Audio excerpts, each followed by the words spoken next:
To anyone watching, Satoru was positive that he and Suguru looked to be performing the worst improvisational dance one could muster. Their timing was off. Suguru was all left feet, and Satoru was ashamed to admit he had gotten a bit too handsy with his dance partner. In his defense, Suguru was the one who started it. "Get off me. You're the one dragging me over to you." Cursed energy sparked between them, crackling and snapping in invisible bursts that came to blows as much as they did physically.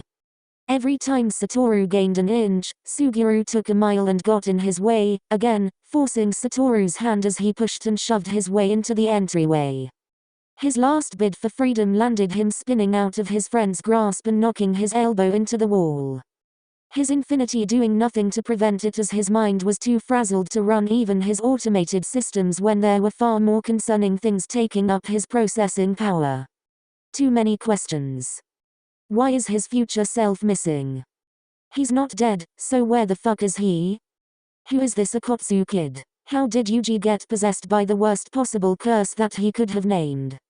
Too many blanks to fill. Future Satoru either lost his touch or someone found a way to counter his ability. Or maybe he's just a shit person now. Better than being beat, right? Can't let his ego get hurt. Explains why he left a kid on the executioner's block behind. Oh wait. He left another kid, a second year, to do his job for him. Isn't that fantastic? And where the hell is Suguru in all this? Is he off gallivanting somewhere else too? Too many assumptions to run his spirits into the fucking ground. All Satoru wanted was his damn break. Will you quit it and look at me? Satoru hit his head against the wall, letting out a groan while he dropped his shoulders and sulked at his friend's persistence. If he didn't need his shades to function with the 6 eyes lodged in his skull, he would have chucked them at the exposed part of Suguru's forehead. What do you want? Do you even have to ask? A curse often referred to as the equivalent of a walking natural disaster is sitting a room over. I'm well aware. I have is, Suguru. Apparently, you traded them for common sense, what could be best described as heat radiated outward from Suguru's restless energy. The curses he kept confined within his aura were moving, climbing over one another in an amalgamation of negative energy that begged to be released. Whether it was by unsettled nerves or bounding fury, Satoru wouldn't ignore either as a possibility. Yet, no matter how much he riled Suguru up, his cursed energy remained contained. Sure, there were cracks in his friend's supposedly impenetrable fortress, but even no. Suguru strived to keep some level of restraint. As did Satoru with his. No one benefited from their fight taking it one level higher. The attention and destruction to follow weren't worth the effort. Ryomen Sukuna, Suguru breathed, still standing just enough in Satoru's way to block the door leading outside. I don't even know how that boy is even alive. Sukuna's fingers are a deadly poison.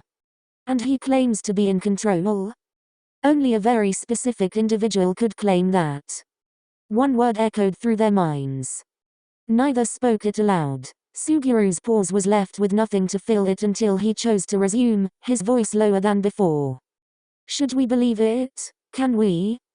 For all we know, we're being deceived.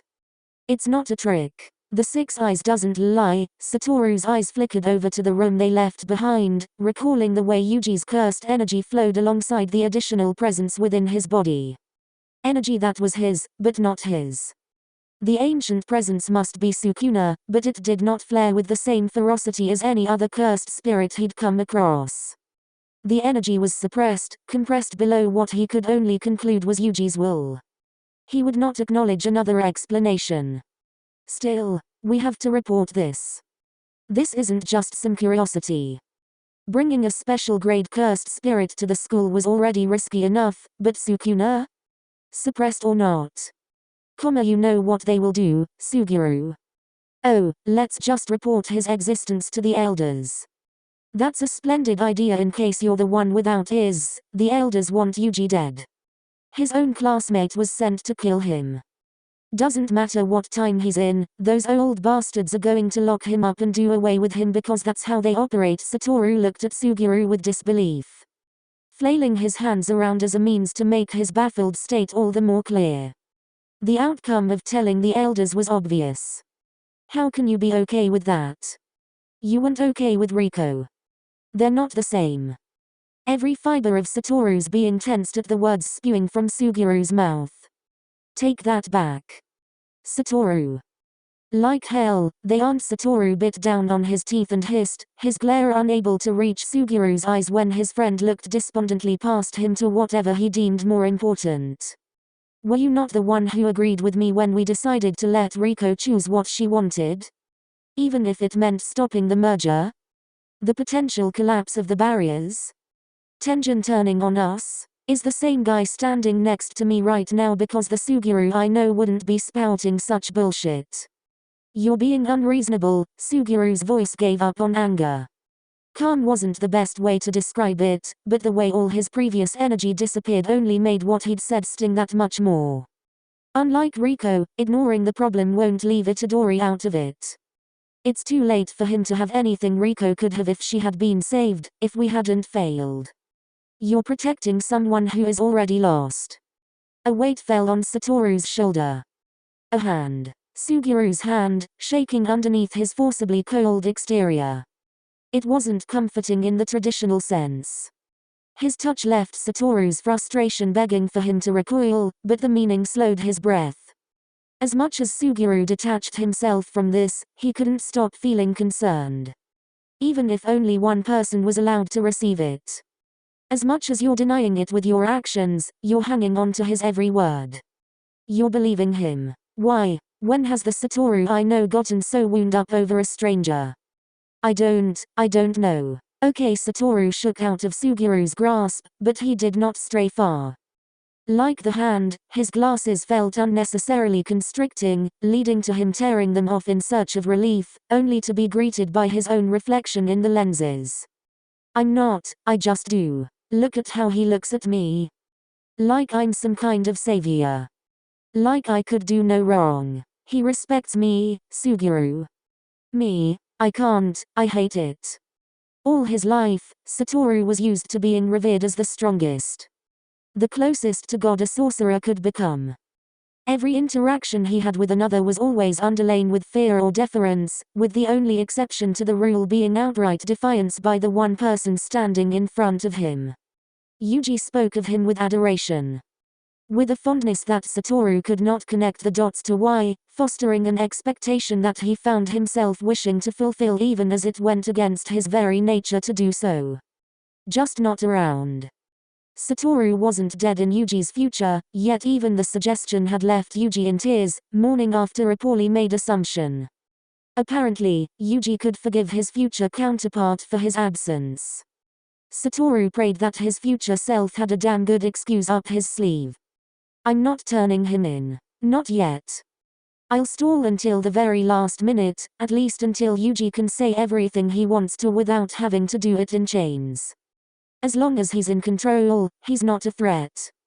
So, there's no need for us to do anything. His logic wasn't met with the same confidence. Of course it wasn't. As long as he's in control. We're strong, I'm strong. I don't need to worry about what could happen because I can deal with it. Hell, if Sukuna makes an appearance and tries anything, I'll take him on myself. Just quit worrying, the wrinkles don't suit you. Makes you look old. Sugiru scoffed at the verbal jab, ultimately letting it go to keep focus on what mattered most. And what if I don't want to follow your plan? You're letting two curses walk about. A death painting and a vessel. The only true curse among them is under lock and key. Come on, just go with me for now. Satoru grabbed Sugiru's arms, the top of his head buried in his friend's chest as his pride was shunted into the back seat. Vulnerability sucked. And as humiliating as it was, there was no other way for Satoru to say what was truly tearing through him without someone to anchor him in place and force him to confront it aloud. If the elders get wind of this, they already ordered Yuji's execution once after I fucked off to who knows where. They gave the order to his own classmate, one of future me's other students, a potential special grade. Who do you think his original executioner was? I'm not killing another vessel. Gojo Sensei used that knowledge to postpone my execution, under the agreement that I search for and consume the rest of Sukuna's fingers. If I die after eating all 20 fingers, he dies with me. Not on their orders. I was born to be Sukuna's vessel. Literally. No one else could do this but me. I refuse. Suguru is not the only one with sentries around the school. Satoru's eyes darted around until they fell upon where the small stuffed cursed doll was hiding, poking its head out behind the stone wall hugging the nearby building. He cursed himself. Having grown used to the presence of their sensei's cursed dolls around campus, the teenagers' own senses hadn't registered them as a possible threat to their plans. Who wants to tell me just what in the goddamn hell is going on? Having been the first to address their sensei, Satoru was the one currently under the man's scrutinous eye. Oh, how was he going to explain his way out of this one? The truth was complicated, time-consuming. So many things to explain, start with the obvious. Or Satoru could test the waters and see how far he could skirt by on a tiny little lie. Assure their sensei everything was a-okay and then get back to the important conversation at hand. It wasn't Satoru's preferred method, but having to explain the all-powerful cursed spirit within their new friend was going to make the situation a lot more complicated for all parties involved. Especially for Yuji. Well, Yaga would not put up with the silence forever, nor did Satoru expect him to. I'm waiting. I, for one, am appalled, sensei. With confidence, Satoru approached Yaga with dramatized disappointment. First you leave us unsupervised while on a mission, then you let us roam the city, getting involved in whatever fate throws our way, and now you don't even recognize our newest transfer student? And Satoru's lie fumbled in on itself the moment he glanced at Chozo, unable to explain his presence on his mind's improvisational bullshit as he'd hoped. Yeah, I got nothing but before you get mad. You weren't here to stop us from coming back here, so. Yaga, more cross than when he arrived, lifted a hand which signaled for Satoru to shut his mouth, as if the hole he attempted to bore with his eyes through the teenager's skull wasn't enough. After Satoru begrudgingly complied with the demand for silence, Yaga set his sights on his classmates for a better answer. Suguru. Satoru was a little hurt, but he couldn't blame the man's reaction. Utterly deadpan, Suguru pointed at the two time travelers beside him. Those two are brothers, and they are from the future. We needed answers as to how it happened, so we moved our interrogation to the school instead of the crowded city street. For obvious reasons, you can probably sense from there. Did you know that curses can have familial relations? His tone came off as sarcastic, which was a shame, given that Suguru did not even attempt to hide the truth. Caught in between, Satoru flipped his eyes back to Yaga, curious to know if their sensei had actually known that new fun fact of the day. Instead, all he received was a frustrated grunt, while the man shook his head. I expect this kind of behavior from Satoru, not you. Giving the group one last chance, all eyes fell on the girl downing the last bit of her coffee. Cherishing it as if it was the last drink she'd ever have. Shoko. Suguru is telling the truth. Itadori here has pictures of adult Gojo on his phone. You'll never guess what he does in the future, solidarity at its finest. Accompanied by a cheeky grin, Satoru filled in the answer before Yaga could even stutter a response. I'm a teacher, just like you. Isn't the future crazy? That comment must have been the final straw. Why else would Yaga have dragged Satoru, and Satoru alone, by his ear to the meeting hall to address the apparent trouble his students got involved in without attracting any more unwanted eyes? No one else received the same treatment. Protesting did little to persuade Yaga to let go until they reached their destination and the doors of the hall were shut behind them. No one objected to the orders barked out at them. Forcing the group to sit, the wood flooring pressing into their knees, placed side by side of one another to make for an easier time addressing all five of them. A scene Satoru was most familiar with played out as expected, with their sensei standing over them in silent judgment. On the verge of shouting their ears off with what might be the worst scolding yet if the man wasn't still keen on getting a proper explanation for what is going on. The only difference between Satoru's prior experiences and now was the 2 additional bodies. With the usual suspects on Satoru's left, Yuji and his brother was a new presence on his left, with Chozo placing himself next to Satoru to keep Yuji on the far end. Amusingly, neither was willing to step out of line and draw out Yaga's ire further, awkwardly mimicking the actions of Satoru and his peers. Chozo's actions were delayed as he looked to Yuji for what to do. The younger one was surprised, still processing what was happening while looking at Yaga with apologies all over his face. Satoru was quick to pick up on that it wasn't the person who caused Yuji's surprise, but getting swept into the group scolding as a whole. A sentiment Satoru would bet was shed internally in Yaga's head as he couldn't ignore the brother's unique cursed energy. Leaving the man fortunate that out of the many powerful curses his students could have brought into this school, they got the 2 most willing to avoid a fight. Standing with his feet shoulder-width apart, Yaga stood in front of Satoru as he looked over the group. Time travel. It's sort of complicated. Yaga continued to speak, raising his voice to overtake Satoru's response. You brought 2 outsiders, one of which you lied about being a transfer student when I know we have no registration records of any incoming students, especially one with a cursed spirit accompanying him, to our campus without permission or approval because they are time travelers from the future. I mean, yeah, that's the gist of it, Satoru conceded, unable to argue much against it. Hiding Chozo's true nature as a cursed spirit may have been possible with Ijichi if Satoru had made any attempt to try. But the odds were certainly not in his favor when speaking with a first-grade sorcerer such as his sensei. The curse's energy was too potent, too different from that of a sorcerer, and while Yuji's energy had a similar issue, it was different enough to pass among other sorcerers in a similar manner to Sugiru's. Their energy wasn't quite right, but it wasn't a glaring target on their backs to those without the gift of all-seeing eyes. If Yaga can't read deeper in Yuji's cursed energy as Satoru assumed, then there was a good chance they could avoid bringing up the whole possessed by Sukuna, the king of curses thing. The man hadn't appeared until the very end, Satoru would have noticed, which left the teenager hoping his sensei had heard nothing too incriminating by the end. All Satoru had to do was skirt around the truth instead of flat out lying this time.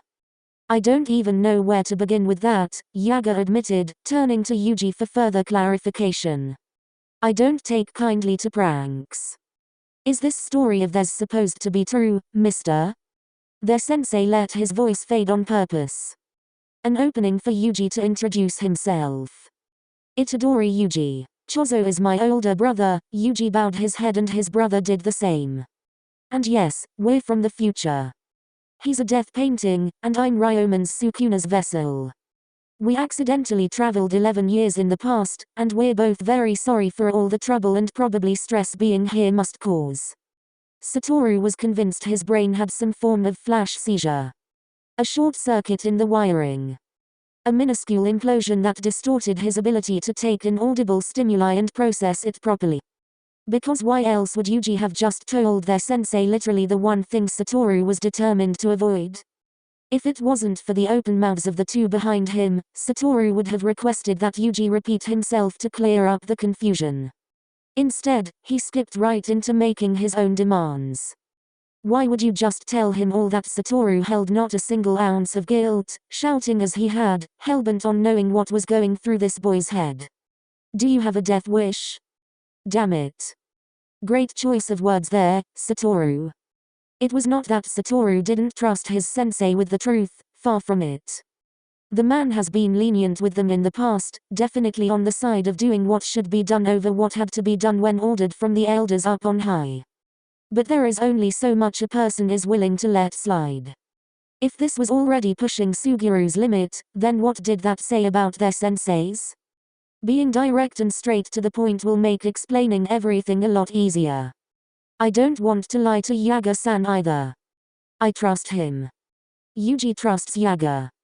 If what little doubt Satoru had about a potential relationship Yuji had with their sensei in the future was swept away at how open the boy was to Yaga knowing his secrets.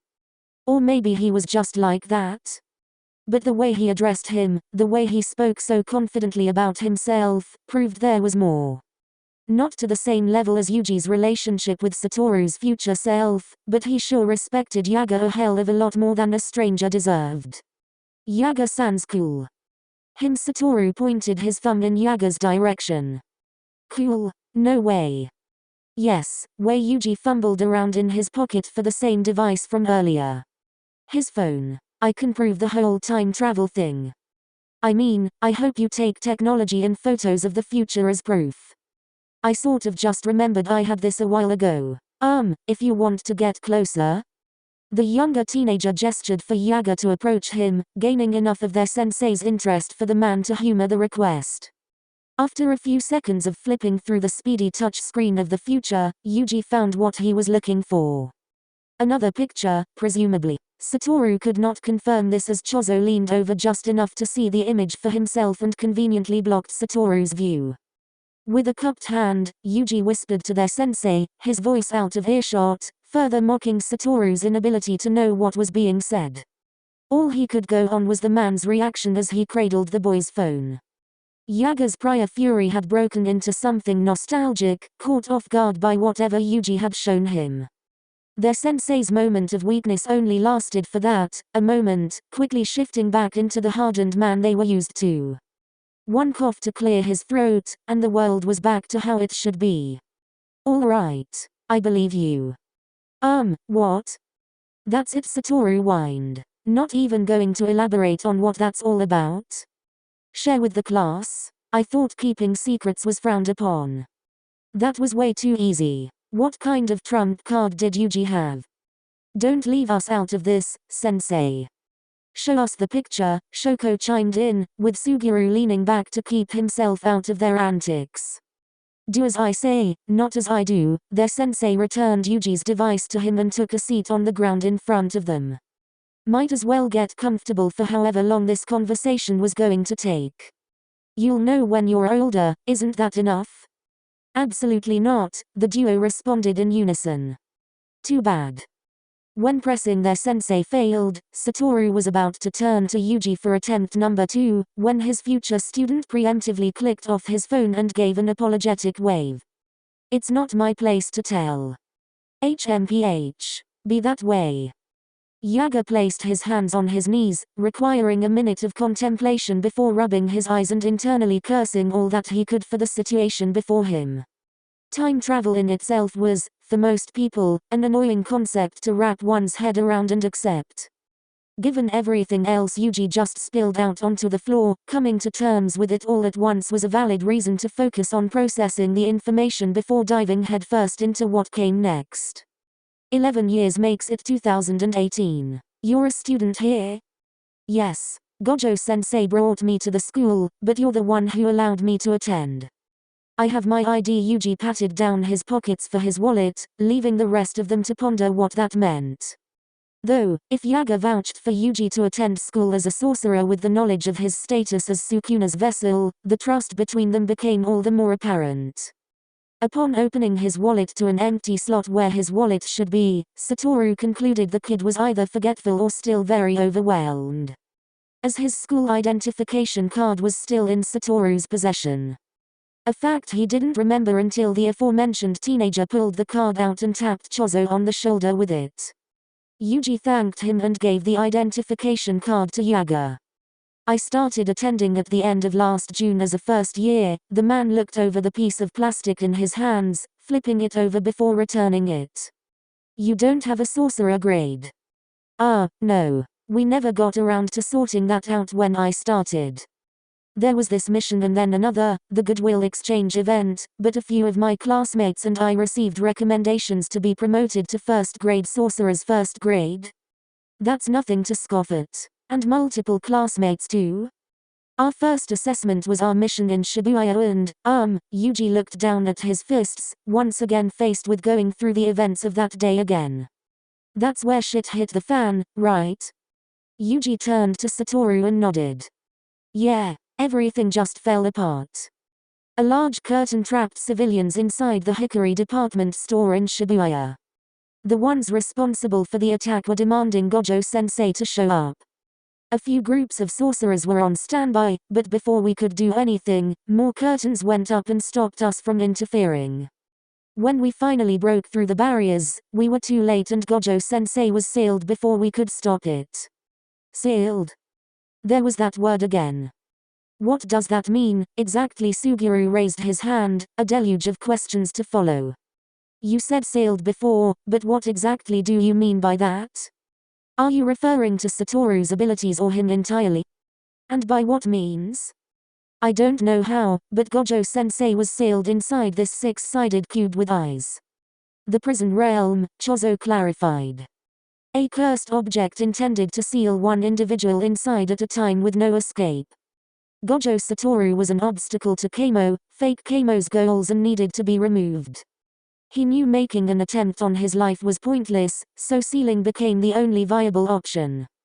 The special grade cursed spirits and curse users he aligned himself with would only benefit from Gojo's disappearance, which escalated the conflict further. Fake Kamo.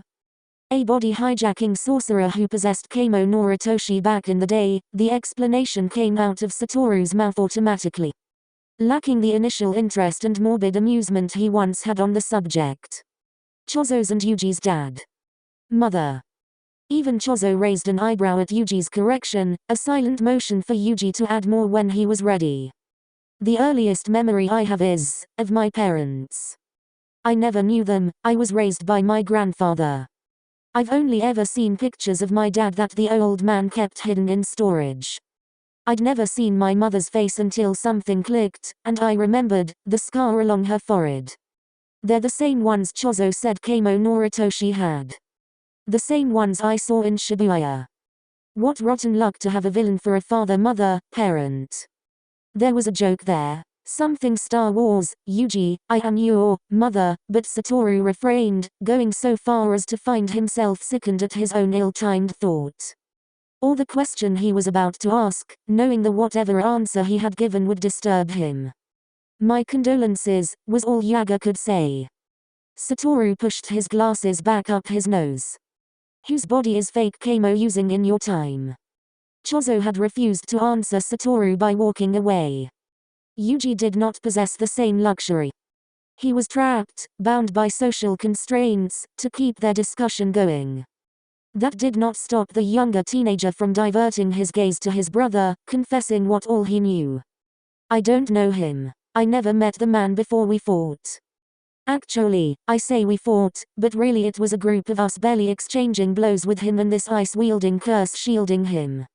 He retreated after this lady, Tsukumo Yuki, I think, showed up to confront him. Fake Kamo activated some kind of technique that awakened normal people into sorcerers and incarnated cursed objects like Sukuna, 1,000 of them. All across Japan. Yuji moved on too quickly. Satoru was stuck playing catch-up to the boy's words, still trapped in the very first sentence, I don't know him. That was the first lie Satoru suspected Yuji of telling. Not a full lie, Yuji could very well not know the body in a personal sense, but Satoru's gut told him the younger teenager was purposefully withholding the man's name from them. Chozo remained notably silent, only further proving Satoru's suspicions right. Fine. Satoru would come back to it later. Tsukumo Yuki isn't a name to be thrown around lightly. She's a special grade sorcerer. One of three, the other two being Satoru and Suguru beside you, Yaga explained, mulling over her potential involvement in the mess awaiting Yuji in his time. Tsukumo and fake Kamo were enemies. They definitely weren't friends. That's good at least. Making an enemy out of her does no one any favors. To recap, future me is shoved in a box because some guy wants to cause mass terror and destruction by resurrecting old sorcerers and making new ones. Right? Satoru couldn't stop the grin on his face, picturing the utter disaster that would follow from that many sorcerers were let loose to do as they pleased. Their cursed energy and techniques would be all over the map, and with one very particular special grade sorcerer out of the picture, it was hilarious in the most ironic way. I bet the higher-ups are having a field day. Satoru Yaga growled at his apparent disrespect. What? It's true, isn't it? That doesn't mean you should say it, the mumbling came from Suguru beside him. Their animosity for authority and willingness to circumvent it was never a secret, and Satoru worked to make it perfectly clear. And what are you even smiling for? Obviously I'd rather not be stuck in a box, but it's not like that's gonna happen now, is it? Our wonderful student, Yuji, is telling us exactly what to avoid so all that shit doesn't happen a second time. Smug, Satoru stretched his arms. We know what to expect, thus we have a decade to plan accordingly. No schemes. No cube. No mass panic and destruction. That doesn't mean it's no. Yuji's future, Dumbus, Shoko shot him a murderous look. Maybe you deserve to be put in that box. Hey. It's okay, Iori-san, Yuji's quiet voice poked through them before their sensei was about to intervene. That's the point of sharing all this. To stop what happened in my time from happening here. While coming here wasn't intentional, this is the least I can do. A pause. A breath to keep him steady. Yuji looked worse than before, his eyes dropping a bit, wearing himself out just by thinking. After everything. And you're doing an amicable job, to Satoru's amusement, an awkward excuse for a thumbs up accompanied Chozo's praise. However, he was unable to leave it be. The older teenager scooted closer to the curse and demonstrated the proper way of performing the hand sign with all the vigor one could muster. Like this, good job, Yuji-kun. Their combined efforts yielded an unexpected giggle. No matter how Yuji denied it by pulling up the collar of his hoodie and turning away, the scene brought about a mild shift in the boy's mood for the better. Offsetting the dreary air that always came with these serious and heavy topics. A new goal, a side mission of sorts, solidified itself in Satoru's mind, get Yuji to smile more often. Too bad it wasn't in the cards for it to happen again anytime soon after that. There's still more to Fake Kamo's plan. Awakening all those sorcerers wasn't his endgame. There's more. Suguru lowered his eyes. What more is there unless these sorcerers are under his command? The opposite, actually. He said whatever vows he made had been broken. He doesn't want an army. He wants what he calls the culling game. The whole world is on a countdown to being turned on its head. Sorcerers, cursed spirits, civilians all forced to fight until one person remains standing. Your infinity red, blue, purple won't be enough to stop it if you don't take this seriously. Of course, infinity wouldn't be enough.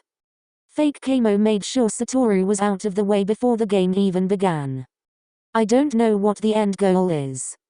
The guy was spouting something about sorcerers honing their abilities. We were going back to the school hoping to ask Master Tenjin for answers about the game and about how to go unsealing Sensei once we find a way to get back the prison realm.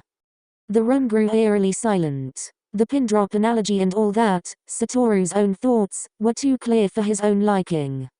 And to bring Tenjin's name into all this, it left a foul taste in his mouth that he couldn't wash away with his spit. Well, you still ended up at the school. Right place, wrong time. Yeah, maybe Master Tenjin might know something, regardless. At least about the prison realm, but I won't get my hopes up. We don't even know how to get back to our time without having to go the long way around. I guess we could probably ask Mater Tenjin about that too. Yuji forced out a laugh. I'm such an idiot. You're not an idiot. Before their next steps could be set in stone, Yaga spoke up, putting the brakes on their plans. We will take this one step at a time. Seeing as how the information you've provided takes place years from now, we can afford to hold off and focus on the immediate problem. Mainly, these two. The group followed Yaga's attention to the brothers with his chin in hand. Does anyone else know about this? Satoru and Suguru exchanged glances, the former being the first to respond. Ijichi. Satoru gave him the same lie about Yuji being a transfer student, Suguru added. His brother's status was left up to the imagination. We needed a ride. And Ijichi won't tell anyone their underclassmen will be too busy fulfilling Satoru's request. Yaga should be happy to know they didn't cause a scene or end up on the news. If anything, they should be praised for it. Getting your Kohei involved. The three of you are going to be the death of me, Yaga groaned as he got to his feet. I would like to speak with Yuji and Chozo. Alone. You three are to return to your dorms for the night. Alone. For what? What's more to talk about, and why can't they be a part of it? They just explained everything. Everything except Sukuna. If this is about, the elephant-sized curse in the room, I've got it covered. Satoru came off a bit too frantic, springing off the ground as fast as he had. But that didn't change Yaga's decision. Go, before I'm forced to make up your punishments on the spot. You should be grateful I'm just sending you to your room with a slap on the wrist. I really think this should be a group discussion. I don't. Suguru, be sure to close the door on your way out. Of course, his friend had gotten up right after he did. Already a few steps toward the door, but not entirely away from Satoru's side. One hand in his pocket, the other about to reach out to usher Satoru to follow, but to no avail. Suguru. Sensei. Come on. Satoru swatted Suguru away and marched closer to Yaga, lowering his voice as he glared at the man. I don't report him. Yuji isn't a threat. Until Principal Yamazaki has concluded his business overseas, I'm the one left in charge of the school, which includes all the students in attendance. I have made my decision. Sighing, shoved Satoru's glasses back over his eyes, unwilling to be intimidated by his own student. I give you my word. You'll see them both in the morning. Good. Satoru wouldn't admit it out loud, but hearing his sensei's promise eased his nerves. The idea of leaving the three alone was still no more appealing than before, but he was now able to walk towards the exit without physical protest. Yaga was cool, supposedly. Time to prove it. With a wave, Satoru left Yuji with some advice in place of goodbye before vacating the room. Don't be afraid to give him hell, Yuji. Yaga Sensei finds it endearing. It wasn't until Shoko shuffled past her classmates did Suguru shut the door, forcing Satoru out of the doorway to make it happen. The sun had dipped below the tree line in their absence. At the top of the stairs, the trio stood overlooking the small courtyard, their path already set for them, but Satoru wasn't exactly in the mood to kick it into high gear back to his room. The idea of keeping an ear against the door and attempting to listen in on the continued conversation inside was appealing, but the sound of steps on the stone path below hit Satoru's ears. Just where do you think you're going, Suguru? His friend stopped in his tracks, tugging at the tie in his hair until the tightly bound strands came loose. Had Suguru's hair gotten longer? I'm doing what we were told. Not all of us possess the boundless amount of energy you do. That's it? Satoru, I'm tired. Yaga Sensei will be with those two for the time being, and we should be lucky that out of all the staff, he's the one who caught us. He's quite lenient for his position, even when it's in greater interest not to be. Suguru turned around back to him, offering additional reassurance. Itadori is in good hands. If anything happens, you'll be the first to know. What can anyone here do to stop you? Besides stuffing him in a freaky, eye-covered box? See, there's nothing to worry about. We even got away with our ears intact. No lectures, Shoko hummed. The bright side wasn't enough to stop her from scrunching her nose as she cocked her head to the building one last time. Though I'm definitely having nightmares tonight. Yuji's story. It's a lot. I don't envy him. Satoru didn't either. The trio walked toward the dorms together, their collective pace slow and steady, with little to be spoken between them. It was obvious something was occupying each of their minds, Satoru's own raking over the details of Yuji's tale. Hoping to piece together the absent details and uncover more to analyze in his own time. Suguru, while outwardly neutral in his expression, kept wandering with his eyes to anything but the path at their feet, making it a miracle he hadn't tripped not once since their departure. It was Shoko, and surprisingly, that sought to scrounge up what she could for one last topic of interest before reaching their destination. So, what are the chances that Yuji is Sensei's secret kid? Shoko didn't force their participation. But all it took was one question to get both teenagers in front of her to face her in equal parts concern and confusion.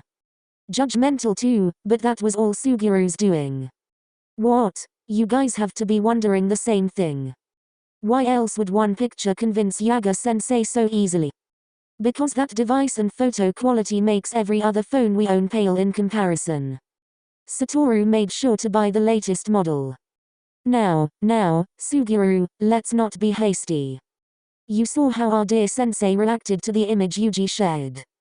There is obviously some deep, scandalous secret at play. Yuji said his mother had scars, not his father, Shoko pointed out, bouncing evidence back and forth between her and Satoru. Now sensei wants to talk to him all alone? Suspicious. And isn't sensei divorced? That's right. He also has that dad aura to him. Did you see the way he looked at you two when you mentioned Ijichi? Classic I'm disappointed, but not surprised look. Sensei is divorced, but not due to infidelity, Suguru scoffed at them. Looking as though he were about to prepare his own tirade for their improper attitude before his riled nerves calmed as best they could. They don't even look related. If you're going to accuse him of such a scandal, at least pick something believable. And what would you suggest? His friend dodged Satoru's light poke to his face. I don't know. I'm sure the two of you will come up with something. Is that a challenge? Only if you make it one. Boys, chill. Using her body as a wedge between them, Shoko put her hands up to prevent Satoru and Suguru from getting closer. Can't anything just be all fun and games between you two? What do you mean? This is fun, Satoru smiled, doing nothing to ease Shoko's concern as the time came to split off to their respective buildings. Loads of fun, Suguru echoed. Sure it is. Night you two. The group splintered at that, waving each other off as Satoru and Suguru entered the boys' dorms with enough daylight spared to navigate the long hall leading to their assigned rooms. There were only 2 other occupants at the moment, despite the excessive amount of rooms outfitted to house a small army. Sneaking past the first few rooms to avoid drawing attention and unneeded conversation was difficult when the floorboards creaked under every step. Something Satoru could avoid with his infinity if he chose, though trying to find the exact pattern to follow to keep his movements silent was all the more amusing. Even if Suguru didn't agree. With only a few additional steps required of him, Satoru ended up at his door, Suguru mirroring him in front of his own beside him. Satoru felt weird referring to this place as his, having spent more time in hotel rooms and the back seats of cars for the onslaught of missions tossed his way. Perhaps it was time to crack down on the teleportation idea of his, if only to avoid wasting his precious time traveling when more important things were at his doorstep. Satoru reached for the door handle, eyes staring down at his hand now lingering in place on the knob, expecting it to move on its own. Hey, Satoru. Suguru's voice didn't need to be loud to carry far down the hall. You good? Oh, yeah. I'm just peachy. Shifting away from his hesitation, Satoru returned the favor. You? Never better. What liars they were. A harsh twist was all that was needed to snap both Satoru from his thoughts and the door wide open. About to storm inside with one foot already in the door, Satoru pulled back a step and poked his head back out into the hall. The ends of his friend's hair were enough of a sign for him to call out knowing Suguru hadn't closed his door just yet. Tax fraud. It took a second, but soon Suguru showed himself. His hand rubbed at his eyes to keep himself awake only a few seconds longer. What? The scandal. It's tax fraud. Yuji found his hidden bank statements, and they need to discuss what Sensei has to do to keep Yuji quiet. God, Suguru let out an exacerbated laugh. It was short-lived, but worth seeing nonetheless. Good night, Satoru. Night, Suguru. His friend's door clicked shut. Satoru's followed quickly after. The room was, for the most part, empty. There were small things. Collectibles and DVDs lay scattered about under a layer of dust and a jacket hung over his desk chair that he never bothered to put away, but that was it. The desk itself went unused. Proper classes were barely held and when they were, the chances of Satoru doing any kind of homework were minimal. If he did it, he chose somewhere else to be, which was a common theme given that whenever he could be in his dorm or out there in the world far away from it. It was always the latter that got his attention. What could Satoru say? Everything outside the campus made for a better distraction these last few months. It kept his mind strictly in the present. But, he supposed, all things change eventually. Tossing his shades aside on the bedside table, the teenager flopped onto the bed without changing clothes or pulling back the covers. There was no need to, his prior prediction now a self-fulfilling prophecy. Satoru wasn't going to sleep tonight. There was far too much to think about. Notes. I was worried this chapter would end up shorter than the others, but we ended up at the perfect length regardless. Semicolon. Satoru's POV is still something else. I really hope there isn't too much whiplash with the more humorous bits and the heavy angst going on there, but given his personality, I feel as though I can get away with it. I think I've settled on doing Chozo's POV next, as I have another scene with the brothers I really want to do from his POV. The usual notes.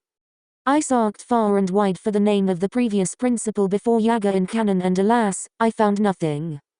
I'm not looking to add any prominent OCS if I can help it, so having the principal be away and allowing Yaga to temporarily step into his future role for now was my own compromise. The name Yamazaki means, mountain promontory, and is a rather common Japanese last name. It's not so much a mystery since I will be revealing it next chapter, but I think you all can guess the image Yuji shared to Yaga. XD and no, it isn't proof of a secret love affair between Yaga and Kori, Kenjaku. That's not a ship I ever thought I needed in my life, though, the man has a lot of regrets, so what's one more to add to the pile? W. We have a minor note for Shoko, sharing in Satoru with their weird questions and bonding over theories about their sensei. While a lot of focus is on the boys of the trio, I really do like depicting them as a trio and making their friendship all the more believable. Satoru and Suguru have a lot to work through. Satoru only allows himself to be vulnerable around Suguru, and neither are the type to really talk through their feelings though, circumstances are bringing a few things out to the forefront. While neither are in a good place mentally to be providing peak quality comfort, having them both slowly reach out to each other on this level is their first step. With Suguru mimicking Satoru's "you good" from chapter 2. I think that's everything for now. Thank you guys for following along, and I'll see you all in the next update.